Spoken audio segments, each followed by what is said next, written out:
How many of you out there feel unappreciated and resentful towards the people who don't see the work that you put in?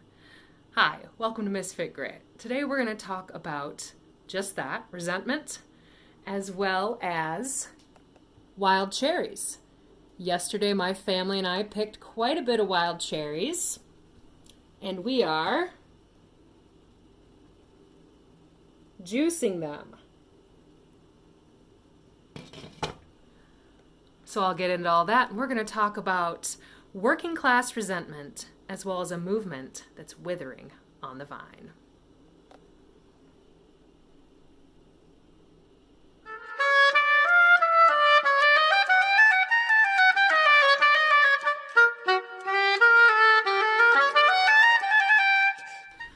Hey everyone, I'm Kat. This was formerly a fireside chat with Kat. I have my howlite here today. And this is because it helps with anxiety and resentment. And resentment is something that I'm working on letting go of. And we're going to talk about it today a little bit. But first, let me tell you what we've been doing with the wild cherries. So my family loves to forage these in this time of year, late summer, early fall. And I make a couple different types of syrup with them. I make a cough syrup, and you just add honey, a little echinacea if you want. And I also make a cherry almond syrup that can be used on pancakes. This year, I believe I will add some blueberries because blueberries are still in season here. So if I can get my hands on some of those this week, I'll juice up some, and then I will combine this juice and we'll make a syrup later on. And I can always freeze this and come back to it when I need to do a big syrup day. So today I am juicing. And this, if you need to juice something, this steam juicer is a lifesaver. You put your fruit in here on top and it steams. There's water at the bottom and the steam rises up and it comes all out this lovely little tube and does the whole work for you. You really don't have to do much. It's great. I might mash it a little bit and you can see it come out. Let's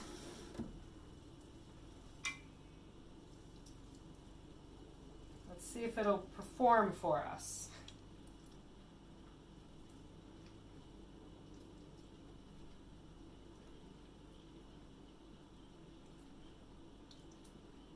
I can hear it dripping in there. So let's just see. I just loaded it up again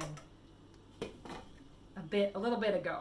So this is completely full. So maybe you'll get to see it trickle down, and that's pretty fun, right?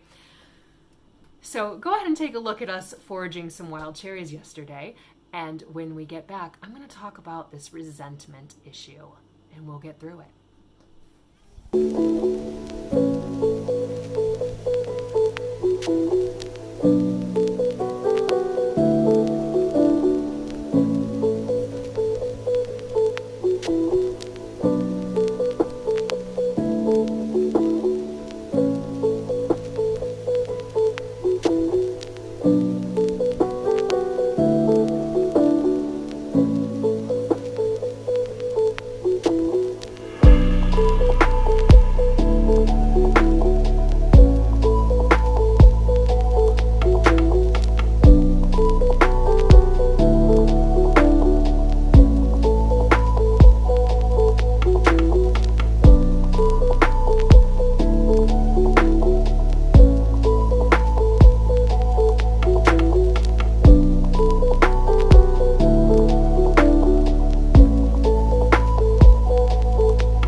Of August when we're out here foraging, and today we were after wild cherries or choke cherries, black cherries, different varieties, and that's what we came for today. So we did pretty well on those, the cherries, and I make syrups out of them. I do a cough syrup as well as a cherry almond syrup that can go on pancakes and sweets like that.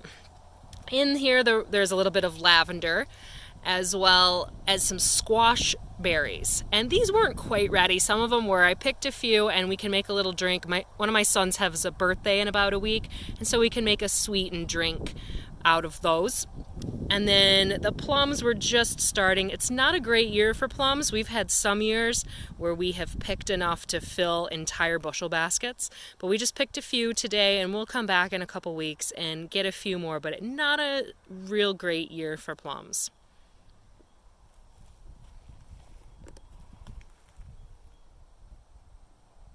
So as we're watching the cherries juice drip out, if you can see it, it's very slow trickle. Let's talk about this resentment issue.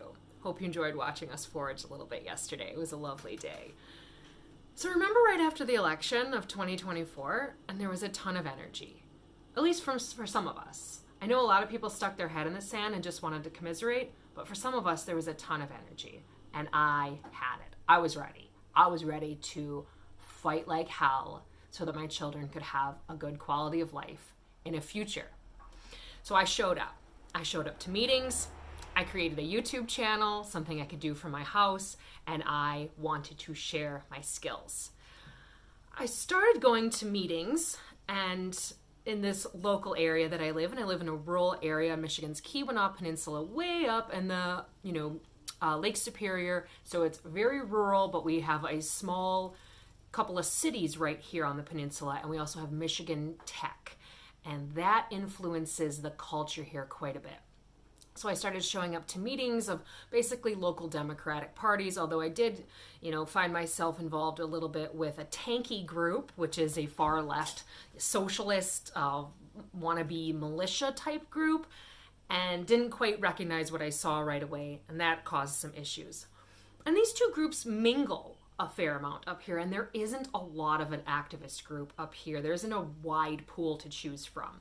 There are certainly no radical witchy artists. That just doesn't seem to be up here. Not a lot of people like myself, or like the people I used to run with when I lived downstate or would travel other places in the country. So when I started showing up to meetings, what I saw was some energy and excitement. I was ready to work, and I was ready to work really hard because I'm a workhorse, folks. That's what I do, right? Like, I get my stuff done. And I met with a number of self-appointed leaders who had a lot of letters after their name and affiliated with the university, and they were gonna make sure that they had a tight control on everything. They weren't interested in anyone else's experience.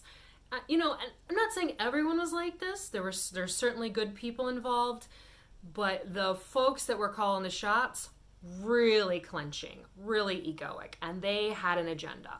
And they really didn't want anybody like me coming around unless they could use my energy, my experience, my charisma, all those things that I bring, unless they could use it for themselves. And that was pretty clearly evident to me right away. But I stuck around. I said, all right, I'm going to give this a go. I tend to be quite optimistic. I really want to believe in people. I really want to believe people don't do the shitty things that they do.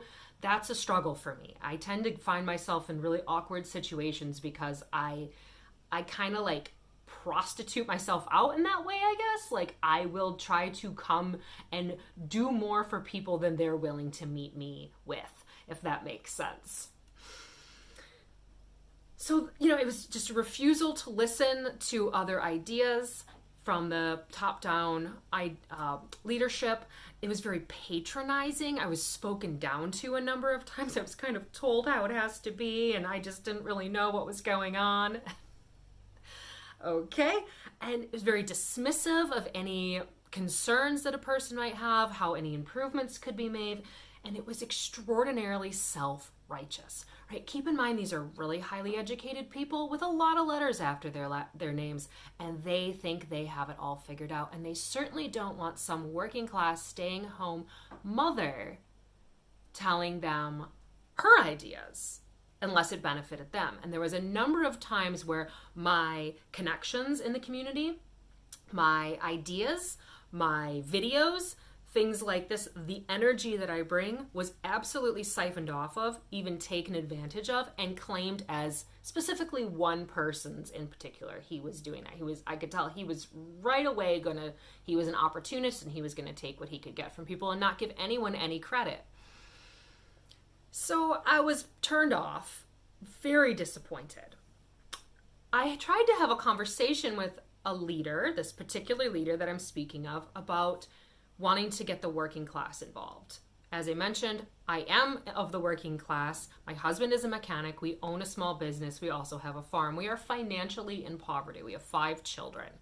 And I am a radical homemaker.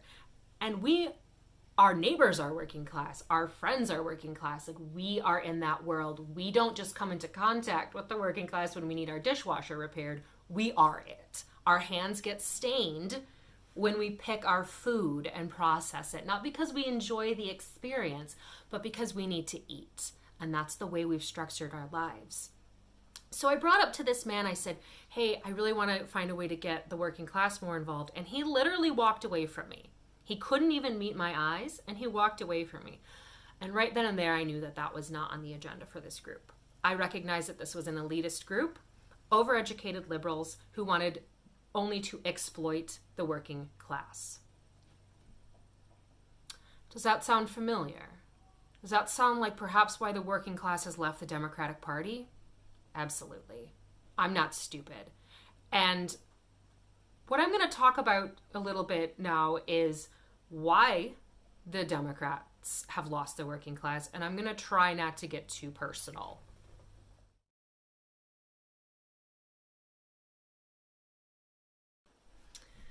So I know there's a lot going on astrologically in 2025, and I am such a novice at all this, but boy, it really makes sense as to what I experienced this year, because it was a complete and total shit show.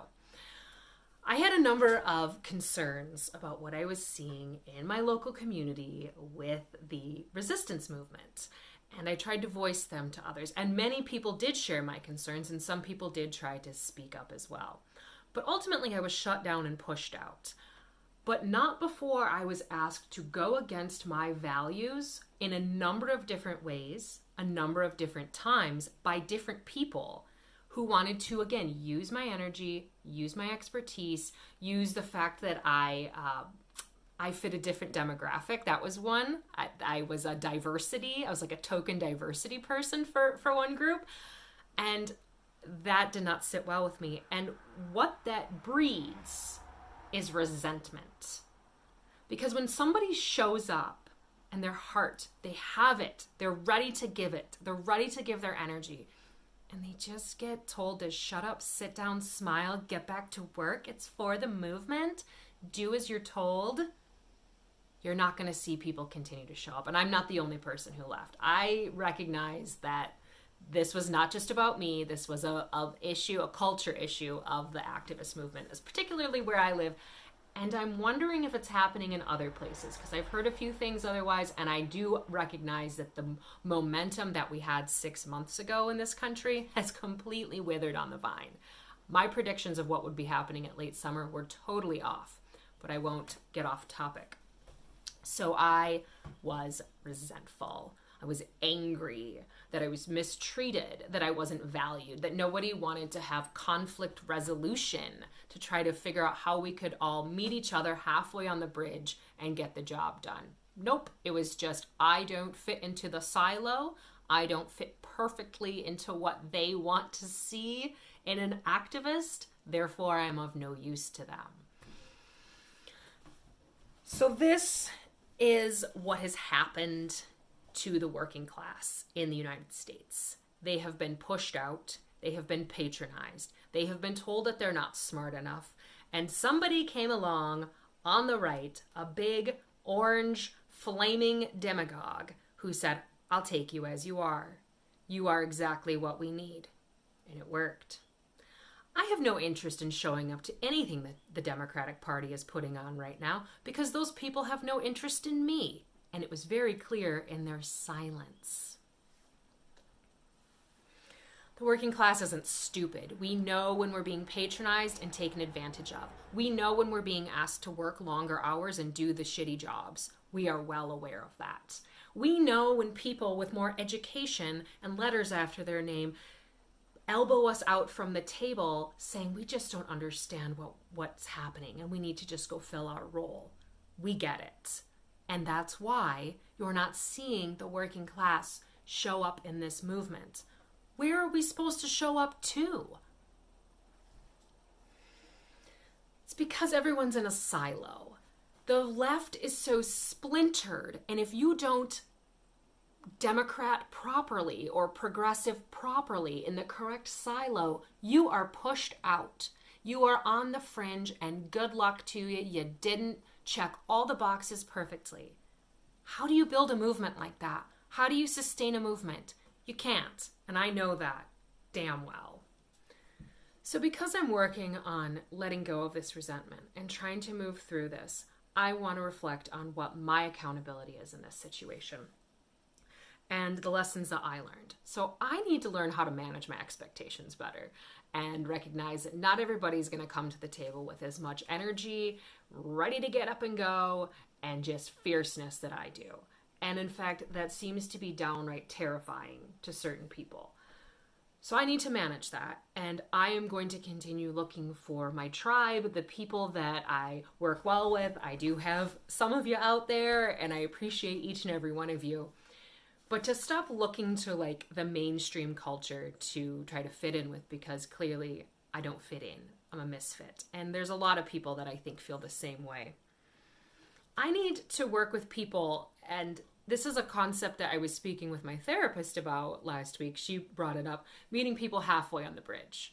And that's pretty rare in nowadays. People don't want to do half of the work. They really look to others to get it done for them, especially if it's like emotional work.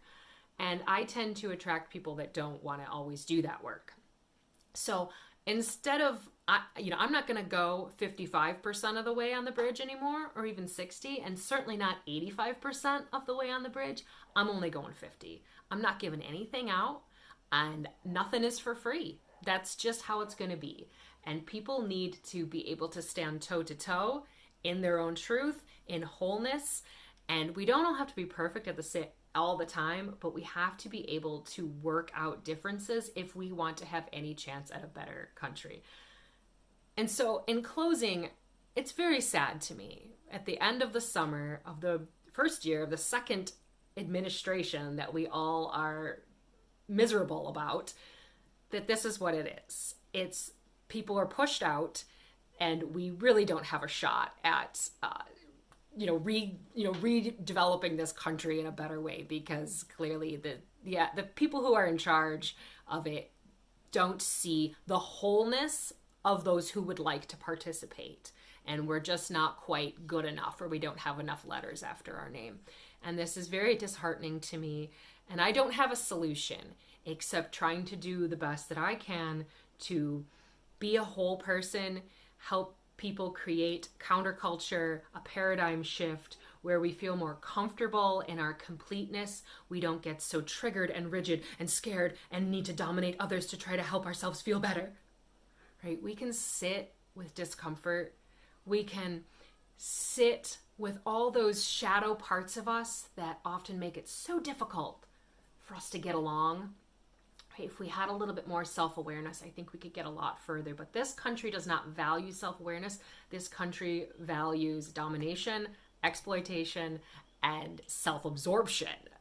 So that's why I'm here, just giving my 2 cents about this, trying not to get too gripey, because I have my howlite and I'm working through it, and we're gonna get to the other side of it. So thanks for listening, folks. Tell me what you're seeing. Give me some reassurance. Maybe it's just where I live. I recognize I live in a pretty rural area, and let me know, am I wrong? Am I missing something? I would love to be proved wrong on this. Absolutely love it. So folks, keep on resisting in the way that you do. We live in resistance here. This did not just start 6-9 months ago, whatever. This is a lifestyle for us. I've been at it for decades. So take care, and as always, I'll see you next time.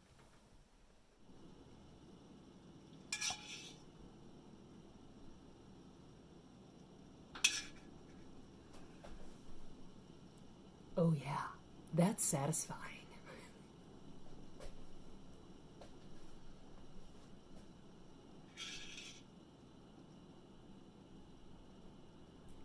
Juicy. Ooh, and hot.